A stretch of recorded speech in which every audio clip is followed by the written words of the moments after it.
దర్శి మండలం బొట్లపాలెం గ్రామంలో మన ఊరు మన శివన్న కార్యక్రమం విజయవంతంగా జరిగింది.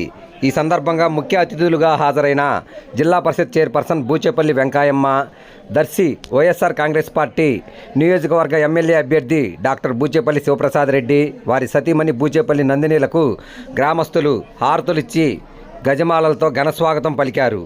ఈ సందర్భంగా బూచేపల్లి శివప్రసాద్ రెడ్డి మాట్లాడుతూ సీఎం వైఎస్ జగన్మోహన్ రెడ్డి అధికారంలోకి వచ్చిన తర్వాత పార్టీలకు అతీతంగా ఇంటింటికి సంక్షేమం, అభివృద్ధి ఫలాలు అందించారని చెప్పారు.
నమస్కారాలు.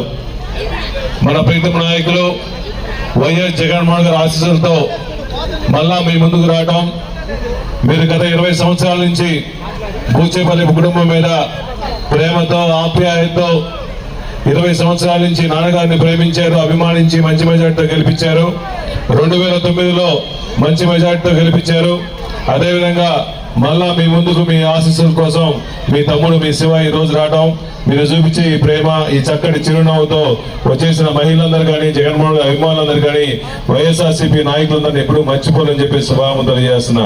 కోసం బడుగు బలహీన వర్గాలందరి కోసం అహర్నిశలు కృషి చేసి ఈ రాష్ట్రంలో పేద ప్రజలందరికీ అండగా ఉండే ఏకైక నాయకుడి రాష్ట్రంలో వైఎస్ జగన్మోహన్ అని చెప్పి సభావంతులు తెలియజేస్తున్నా.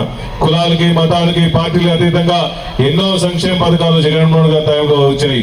ఈరోజు ఆరోగ్యశ్రీ కానీ, పెన్షన్లు కానీ, ఇల్లు కానీ, ఇళ్ల స్థలాలు కానీ, వైఎస్ఆర్ జీవిత కానీ, ఆసరా కానీ, ఆరోగ్యశ్రీ కానీ, 108 కానీ, 104 కానీ, 4 నేటి పథకాల ద్వారా పేదవాళ్ళందరికీ నేరుగా మీ అకౌంట్ లో డబ్బులు వేసి మిమ్మల్ని అందరినీ లక్షాధికారులు చేయడం ఒకటే జగన్మోహన్ గారు దేని తప్ప ఇంకెవరు లేదు. ఈ రాష్ట్రంలో కరోనా టైంలో అప్పుడు కూడా 2.5 సంవత్సరం కూడా పేదల 3 పూట్ల భోజనం చేశాడే కారణం ఓన్లీ ఒక వైఎస్ జగన్మోహన్ గారి పుణ్యం అని చెప్పి సభామంతులు చేస్తున్నా. ఒకటే గుర్తుకోండి, వైఎస్ఆర్సీపీ పేద ప్రజల కోసం, ఎస్సీల కోసం, బీసీల కోసం అండగా ఉండే జెండానే వైఎస్ఆర్సీపీ జెండా అని చెప్పి సభామంతులు చేస్తున్నా. ఈ రోజు మన జగన్మోహన్ గారి అభివృద్ధిని ఓర్వలేక చంద్రబాబు నాయుడు గారు ఈ రాష్ట్రంలో ఎన్నో అభివృద్ధి పథకాలు జగన్మోహన్ గారు చేస్తే అన్ని వాలంటీర్ల సిస్టమ్ ద్వారా, సచివాలయం ద్వారా చేస్తే ఈ చంద్రబాబు నాయుడు గారు వాలంటీర్లు సరిగా చేయట్లేదు, వాలంటీర్ల ద్వారా పెన్షన్లు పంపిణీ చేయకూడదని చెప్పేసి కల్లోపల్లి మాటలు చేసి ఎంతో మందిని అవ్వాతాతలు ఇబ్బంది పెడితే ఈ రోజు నిన్న సుమారుగా 31 మంది అవ్వాతాత ఈ పెన్షన్లు తీసుకోవడంలో చనిపోయారంటే దీనికి పూర్తిగా నైతిక బాధ్యత చంద్రబాబు నాయుడు గారు వహించాల్సిన అవసరం ఉందని చెప్పి సభాముఖం చేస్తున్నా. ఈ రాష్ట్రంలో పేదవాళ్ళందరికీ నేరుగా అన్ని బెనిఫిట్లు రావాలంటే జగన్మోహన్ గారి నాయకత్వం రావాలి. పేదలు, ఎస్సీ, ముఖ్యంగా ఎస్సీలందరూ బాగుపడాలంటే జగన్మోహన్ గారి నాయకత్వం కావాలి, జగన్మోహన్ గారు ముఖ్యమంత్రి అవ్వాలి. మీరందరూ గమనించండి, పేదవాళ్ళకి పెద్దలు జరిగే యుద్ధంలో ప్రతి పేదవాడు, ప్రతి ఎస్సీ కాలనీ వాసులందరూ కూడా జగన్మోహన్ గారికి అండగా ఉండి, వైఎస్ఆర్సీపీకి అండగా ఉండి మళ్ళా మీ అందరి ఆశీస్సుల కోసం మీ శివ ఇప్పుడు ఈరోజు వచ్చాడు కాబట్టి మే 13 జరిగే ఎలక్షన్ లో మీ అమూల్యమైన ఓటు హక్కు నాకు, మన ఎంపీ అభ్యర్థి చేవేడు భాస్కర్ రెడ్డి గారికి ఫ్యాన్ గుర్తు మీద వేసి అఖండ మెజార్టీతో గెలిపించవలసిందిగా ప్రార్థించుకుంటూ సెలవు తీసుకున్నా.